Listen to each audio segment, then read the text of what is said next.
Hello, hello, hello, beautiful people. Today looking at this idea of powerless over drugs and alcohol. Just from my perspective, it seems to work in a multitude of ways and with regards to lots of things. But if I look at it in relation to drugs and alcohol, one way to reference powerless is at the point that I'm in active addiction. I struggle to control the amounts, and I also struggle to stop altogether. So when I'm drinking, it becomes really hard to stop, and when I'm doing drugs, it becomes really hard to stop. So much that people may need an extended period of stay at a treatment center.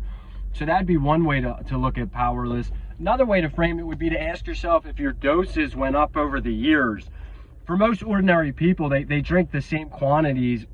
Even recreational drug users use the same quantities for long periods of time. But if you struggle with addiction, you'll notice that your quantities go up over time, almost like you build a tolerance to it. But again, that doesn't happen to most people. Another way to frame powerless would be at the point when you get sober. So you make your mind up to quit, you're sober, you go to a treatment center to quit, and you're sober, and then you eventually find yourself, whether it's a day later, a week later, a month later, or a year later, at some point you find yourself picking up alcohol and drugs again, and you're almost like, what happened here? And it's interesting, the brain's way of kind of funneling or concocting a plan or idea, like it'll be different this time, it will be fun, it won't hurt me.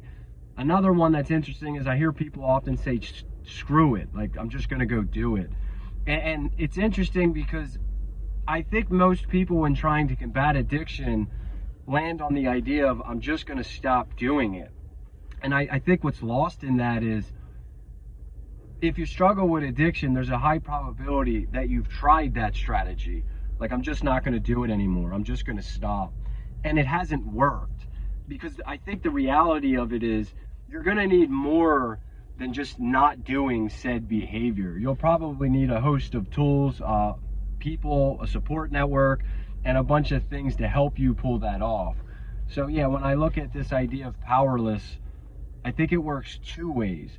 I think everybody understands I have a problem while I'm drinking or doing drugs if they're struggling with addiction. I think the harder piece to spot for people is I also have a problem at the point when I get sober, because my own brain is going to somehow concoct an idea that gets me to pick up alcohol and drugs again, and I won't see that happening.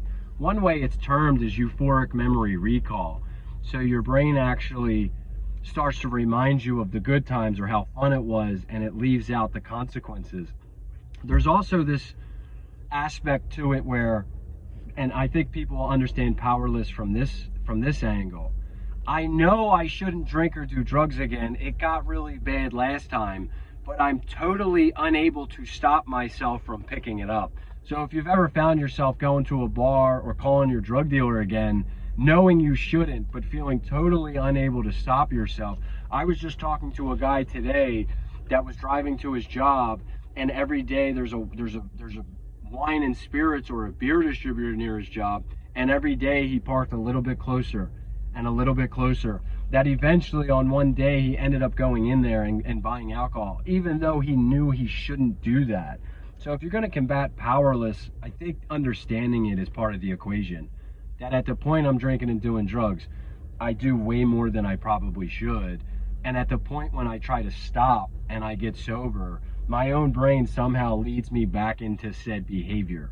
But it is such an interesting concept to try to understand. So yeah, I think that's what I got for Powerless today. Have a good day, guys. Bye.